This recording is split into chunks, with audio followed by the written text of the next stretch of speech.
मैं संजय कुमार आज आपके सामने एक गीत को लेकर आया हूँ और इस गीत का आध्यात्मिक व्याख्या करने की मैं कोशिश कर रहा हूँ, क्योंकि वैसे यह गीत मैं पहले से सुनता रहा हूँ, मुझे बहुत अच्छा लगता था, लेकिन अभी मुझे लगा कि भाई कि इस गीत में कुछ बहुत गहराई है जिसको कि शेयर करना चाहिए मित्रों के साथ। तो यह गीत है मुसाफिर हूँ यारो, आप सुने होइएगा। फिल्म परिचय का यह गाना है, 1972 में बनी थी और इसका संगीत दिए हैं R.D. बर्मन साहब और गीतकार हैं गुलजार जी और गायक हैं किशोर कुमार। अब इस गीत को किस हिसाब से लिखा गया, क्या सोच कर लिखा गया, यह तो मैं नहीं कह सकता, क्योंकि यह तो खुद गीतकार ही इसकी व्याख्या कर पाएंगे। लेकिन मैं जो इसे समझा उसके आधार पर मैं इसकी व्याख्या करूंगा। और हमारे भारतीय संस्कृति में ये ऐसी हमें स्वतंत्रता है कि हम किसी के भी कविता या उनके गीत की व्याख्या अपने हिसाब से हम कर सकते हैं, ऐसा फ्रीडम हमको मिला हुआ है। लेकिन यह गीत की व्याख्या जो भी हो, गीत तो वाकई बड़े मज़ेदार हैं और इसको आध्यात्मिक अर्थ में भी ना समझ के अगर सांसारिक अर्थ में भी अगर समझते हैं तो भी बहुत ही अच्छी गीत है। और संगीत का तो क्या कहना है, लेकिन मैं इसकी व्याख्या आध्यात्मिक रूप से करूँगा। तो इसको थोड़ा सा हम लोग गुनगुनाते भी रहेंगे और साथ साथ इसकी व्याख्या भी हम करते चलेंगे। तो इसका पहला जो स्टैंजा है, पैराग्राफ जो है, उसको थोड़ा सा हम लोग गुनगुनाते हैं, फिर इस पर हम लोग चर्चा करते हैं। मुसाफिर हूँ यारो, ना घर है ना ठिकाना, मुझे चलते जाना है, बस चलते जाना। मुसाफिर हूँ यारो, ना घर है ना ठिकाना, मुझे चलते जाना है, बस चलते जाना।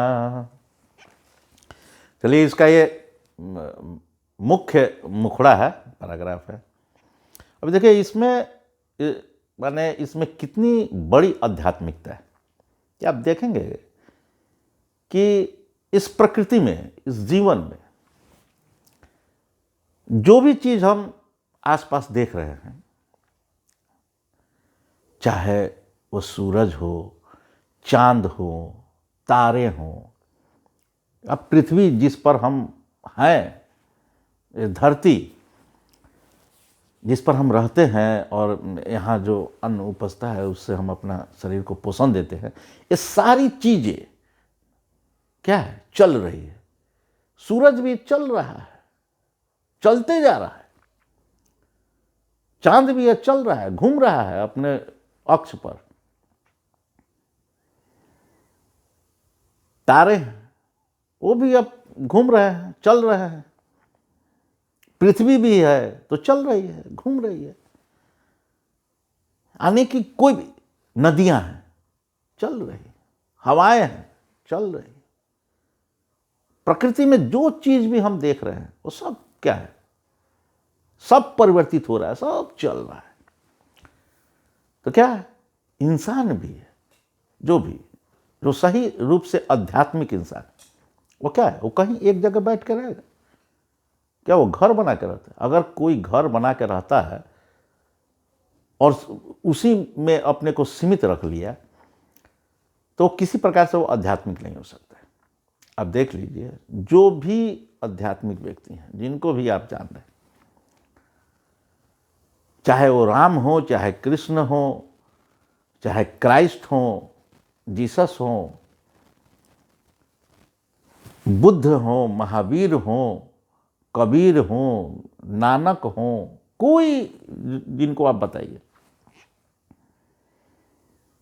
किसी एक जगह पर वो टिक के नहीं रहे। हाँ, अगर है तो वहाँ अगर एक ठिकाना है भी, तो वो ठिकाना है नहीं, फिर कल कहाँ निकले, परसों कहाँ निकले, कि फिर किधर जाना है खुद नहीं पता है। इधर निकले, बस चल दिए। रास्ते में किसी प्रकार का अड़चन आया तो ठीक है, वहाँ से टकराना नहीं है, फिर दूसरे साइड से पकड़ लिए, चल दिए। कोई ये नहीं है कि नहीं वहाँ जाना है तो बस वहीं पर जाना है। जाने के लिए निकले, जाने को किधर भी जा सकता है। सब परिस्थिति पर है कि कैसा होगा, जो होगा सो देखा जाएगा, आगे चल के देखा जाएगा। और किसी ने भी, जैसे कि आप महात्मा बुद्ध हुए, इन्होंने क्या किया, कोई महल खड़ा किए, कोई बहुत बड़ा आश्रम बना के वहीं पर रह रहे हैं, नहीं। हाँ, वो चतुर्मास लगता था, तो जो 4 महीने के लिए जहाँ है ठीक है, फिर जब खत्म हुआ, बरसात खत्म हुआ, तो फिर उसके बाद फिर निकल गए, फिर जा रहे हैं जिधर जा रहे हैं, बढ़ते जा रहे हैं, बढ़ते जा रहे हैं। यानी एक जगह टिक के नहीं रहना है। वही हाल महावीर का है, वही नानक साहब का है, वही कबीर साहब का है। राम जी को भी देखिए, तो क्या, जब छोटे थे तो वशिष्ठ मुनि के आश्रम में गए, आप फिर लौटे अयोध्या, उसके बाद क्या हुआ, क्या हुआ सब जान ही रहे। फिर अब बने बन 14 बरस का वनवास घूमते रहे, और फिर उसके बाद आए, रासु यज्ञ हुआ, देखिए घोड़ा घूम रहा है, उसके पीछे पीछे सब काम हो रहा है। यानी कि कोई टिक के नहीं रहेगा। कोई भी जो भी आध्यात्मिक होगा, वो किसी एक जगह को अपना घर और ठिकाना बना के नहीं रहेगा, क्योंकि सारा दुनिया ही उसका है, सारी सृष्टि ही उसी की है। एक घर क्या होगा, तो पूरा संसार है उसका घर।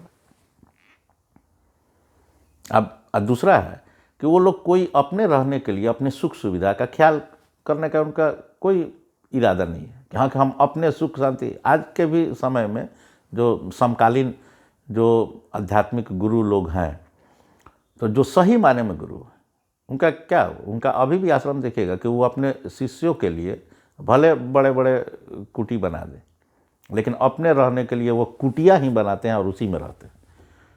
जैसे कि मैं जय गुरुदेव से जुड़ा हुआ था, तो मैं उनके आश्रम पर गया था मथुरा, तो वहाँ देखा कि बहुत बड़े बड़े भवन बने हुए हैं जिनमें उनके शिष्य लोग अपना रहते थे। लेकिन वो क्या है, वो रहते थे एकदम एक कुटिया में, खुद रहते थे कुटिया में। और ठीक है, कहीं जाना है तो बड़े गाड़ी पर अपना चल रहे हैं, लेकिन अगर ठिकाने पर आए, अगर मथुरा आए तो वो एक कुटिया में ही रहते थे। और खाना भी एकदम सिंपल, एकदम साग रोटी, गाय का दूध, बस। ये नहीं है कि हाँ कि उसमें बहुत चटपटा मसाला डाल के बहुत सा अच्छा खाना, यह मैं खुद देखा हूँ। उसी तरह आप देखिएगा कि ब्रह्मा कुमारी के आपका जो संस्थापक है दादा लेखराज, तो मैं वहाँ माउंट आबू भी गया हूँ, तो मैंने देखा क्या कि हाँ कि बड़े बड़े घर बने हुए हैं, जो वहाँ के सेवादार हैं, चाहे और जो लोग हैं, जो गेस्ट वगैरह आते हैं, उनके लिए बहुत सुविधाएं सब भरपूर व्यवस्था है, 5 स्टार व्यवस्था है। लेकिन जो दादा लेखराज जहाँ रहते थे, वो एकदम पूरी तरह से क्या है, कुटिया ही बना हुआ, पर्ण कुटिया, उसी में रहते थे, उसी में अपना ध्यान किए, ये किए। मैंने ऐसा नहीं है कि अपने लिए बहुत एक बेहतरीन मकान बना लिए, कर लिए। उसी तरह जिनको भी आप देखें, वो सब उसी तरह से थे। ओशो भी जो जहाँ रहते थे, तो अधिकांश तो ध्यान में रहते थे। और ओशो के बारे में हम कभी बाद में व्याख्या करेंगे, क्योंकि ओशो जो है वो एक ऐसे पर्सनालिटी थे, क्योंकि उनका व्याख्या करना इतना आसान नहीं, और मैं अभी खुद को उस लायक अभी नहीं समझ रहा हूँ कि उनकी मैं व्याख्या कर सकूँ, क्योंकि वो आज मैंने जिस समय वो हुए उस समय से समझिए कि 100 बरस वो आगे की बात सोचते थे, और उस समय जो दुनिया होगी वो दुनिया उनको ज़्यादा अच्छा तरीक़ा से समझेगी। आज के भी डेट में मतलब कि 50% ही लोग हैं कि अभी उनको मैंने कुछ समझ सकते हैं, 50% से कम ही होंगे। तो कभी ओशो पर भी चर्चा होगी, तो बातें होंगी। लेकिन यहाँ मैं ये कहना चाहता हूँ कि हाँ, कि ये जो गीत लिखा गया है कि मुसाफिर हूँ यारो, न घर है न ठिकाना। तो क्या आध्यात्मिक लोग ऐसे ही होते हैं? क्या ठिकाना है, मुसाफिर है। और यह जो शरीर मिला हुआ है यह क्या है? यह एक सराय में ठहरा हुआ किराए का मकान है जिसमें रह रहे हैं। जब तक चल रहा है चल रहा है, जब खत्म होगा फिर यहाँ से निकल जाएंगे, चले जाएंगे। तो हमारा जो जीवन है यह जीवन सही मतलब में मुसाफिर का ही जीवन है। तो यहाँ क्या ठिकाना बनाना? अब जैसे कि सराय में अगर आप ठहरते हैं तो कोनो आपका घर हुआ, टेम्पोररी रूप से अब रुकना पड़ा, अगर 10 दिन 15 दिन महीना दिन 2 महीना, तो घर थोड़े ही हो गया, घर तो है नहीं, कोई ना पूरा बेसिक ठिकाना तो है नहीं, मुसाफिर है। तो यह एकदम पूरी तरह से आध्यात्मिक संदेश दे रहा है कि मुसाफिर हूँ यारो, न घर है न ठिकाना, मुझे चलते जाना है। चलते जाना माने अपना कर्म करते रहना, बस करते जाना है। गीता में भी देखिए भगवान कृष्ण क्या कह रहे हैं कि तुम्हें सिर्फ कर्म करना है, अपने कर्म को जानो, तुम्हारा धर्म क्या है, तुम्हारा कर्म क्या है, और तुम उसको करो। अब क्या होगा क्या नहीं होगा इससे तुमको मतलब नहीं है, सब पहले से निर्धारित है। तो अब जो हम जीवन हमको जो मिला, जो हमारे माँ बाप मिले, जो हमारे भाई बंधु मिले, जो हमारे परिवार में पति है तो पत्नी मिली, पत्नी है तो पति मिले, सब हमारे आपके कहने से या करने से नहीं ना हुआ। चाहे आपके जो बच्चे हैं वो आपके चाहने से वो आपके घर में आए हैं, वही आए हैं, है ना? तो फिर आप उसको समझ रहे हैं कि नहीं ये मेरा ही है, मेरा ही किया धरा है, ऐसा कुछ नहीं। वो अपने भाग्य से है, वो अपने कर्म से। हम अपने भाग्य से है, अपने कर्म से है। तो भाग्य तो हम कुछ कर नहीं सकते हैं, भाग्य के बारे में तो मेरे पास कुछ उसका हिसाब है नहीं। तो बचा क्या? बचा है अपना कर्म, क्योंकि कर्म से ही फिर भाग्य बनता है। तो एकदम मुसाफिर की तरह जीवन ही है हमारा। जीवन क्या है? एक मुसाफिर की तरह। तो बड़ा ही बढ़िया गाना है कि मुसाफिर हूँ यारो, न घर है न ठिकाना, मुझे चलते जाना, बस चलते जाना। अब आगे का लाइन देखिए, एक राह रुक गई तो और जुड़ गई, मैं मुड़ा तो साथ साथ राह मुड़ गई, हवा के परों पर मेरा आसियाना, मुसाफिर हूँ यारो, न घर है न ठिकाना, मुझे चलते जाना है, बस चलते जाना। ये देखिए, एक राह रुक गई तो और जुड़ गई। अब जीवन में क्या है? हम अपना कर्म कर रहे हैं, कभी कोई ऐसी रुकावट आ गई या ऐसी चैलेंज आ गया, ऐसी समस्याएं आ गई, तो क्या करना है? उसी में उलझे रहना है?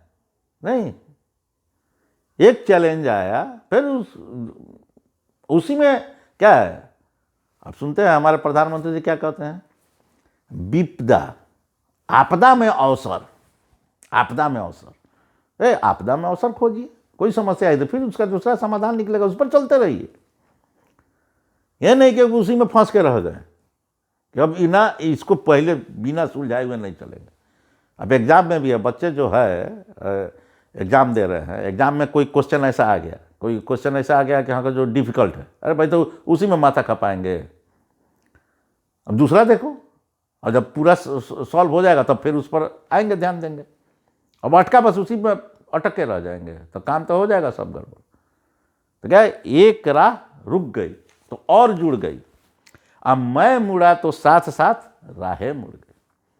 क्योंकि जीवन क्या है, ये जीवन जो है, आप मतलब मैंने जो अभी तक जो भी पढ़ा, जो गीता उपनिषद या वेद वगैरह जो भी पढ़ रहे हैं, तो इसमें हमको अध्यात्म का जो अभी तक हम समझ रहे हैं कि हम ही सब कुछ हैं, क्योंकि मेरा ही संसार है। संसार को हम अपने परिप्रेक्ष्य में देखते हैं, हर का संसार अलग अलग है। संसार आप ये नहीं है कि हाँ कि उसको आप निरपेक्ष रूप से आप बोल सकते हैं, नहीं, वो सापेक्ष है। मेरा संसार अलग है, आपका संसार अलग है। तो मैं मुड़ा तो साथ साथ राहें मुड़ गई। जिधर चले तो मेरे लिए तो वही राह ना है, लेकिन हो सकता है कि आप दूसरे साइड में आप मुड़े तो आपका राह दूसरा हो गया, लेकिन मेरा राह तो हम जिधर मुड़े वही है।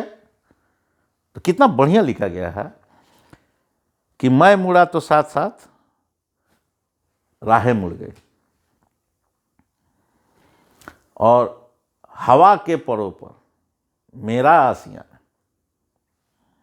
अब देखिए, हवा के परों पर,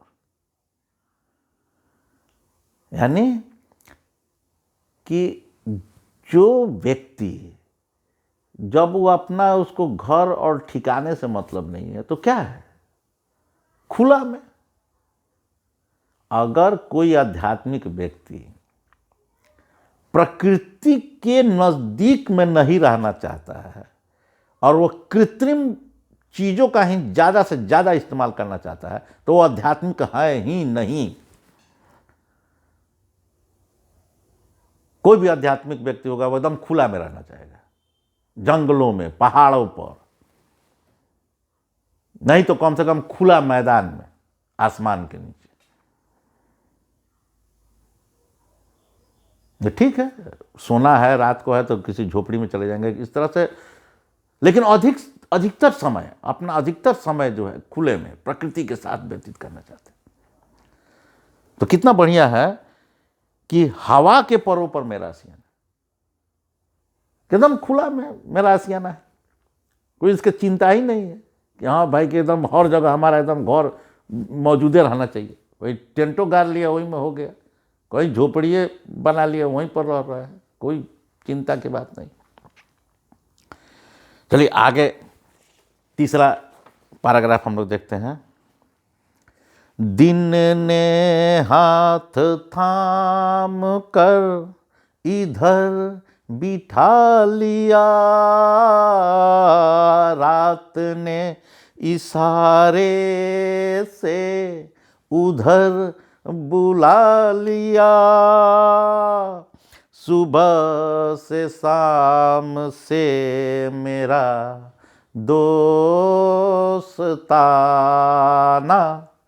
मुसाफिर हूँ यारो, न घर है न ठिकाना, मुझे चलते जाना है, बस चलते जाना। अब ये देखिए कि दिन ने हाथ थाम कर इधर बिठा लिया, जा रहे हैं, वहां कोई दृश्य दिखा, वहां कोई परिस्थिति ऐसी बनी, वहीं रह गए। तो दिन ने हाथ थाम कर इधर बैठा लिया, और रात ने इशारों से उधर बुला लिया। अब देख रहे हैं क्या कि अब शाम होने वाला है, तो अगर यहाँ रुक जाए तो ठीक है, नहीं तो अगर बगल में गांव है वहाँ तक पहुँच सकते हैं तो वहाँ पहुँच गए। तो कितना बढ़िया लिखा कि रात ने इशारे से उधर बुला लिया, और सुबह से शाम से मेरा क्या है, हम दोस्ताना है। यानी कि जिस परिस्थिति में है उसी परिस्थिति में पूरी तरह से मस्त हैं। दिन हो, रात हो, सुबह हो, शाम हो, सब अपना है। अब उससे ही अपना दोस्ती है, उसी से अपना संबंध है, क्या दिक्कत है। तो ये गाना जो लिखा गया, माने इसमें कितना बड़ा मैसेज दिया जा रहा है आध्यात्मिकता का, कि जीवन क्या है, एकदम एक सफर है, और उसमें क्या है, हम मुसाफिर हैं, चल रहे हैं। तो ये तो मैंने आध्यात्मिक व्याख्या किया, लेकिन इसको सांसारिक रूप से भी अगर आप जो सुन रहे हैं, इसका सामान्य अर्थ भी अगर आप लगा के सुन रहे हैं, तो बड़ा मेलोडियस गाना है। आप जरूर, मुझे पूरा विश्वास है कि आप जरूर सुने होंगे, और मैं चाहूँगा कि इसमें वीडियो में मैं इस गाने का लिंक दे रहा हूँ, और आप इस गाने को पुनः सुने और इसका आनंद लें। चलिए मित्रों, फिर से आपका बहुत बहुत धन्यवाद कि आपने मुझे सुना, और मैं चाहूँगा कि अगर मेरा ये वीडियो अच्छा लगा तो वीडियो को लाइक करें और लोगों को शेयर करें, और मेरा जो एक चैनल है इसको सब्सक्राइब करें, और जो आपको कुछ अच्छा बुरा लगा कमेंट करें, ताकि मैं इसे और भी सुधार कर सकूं।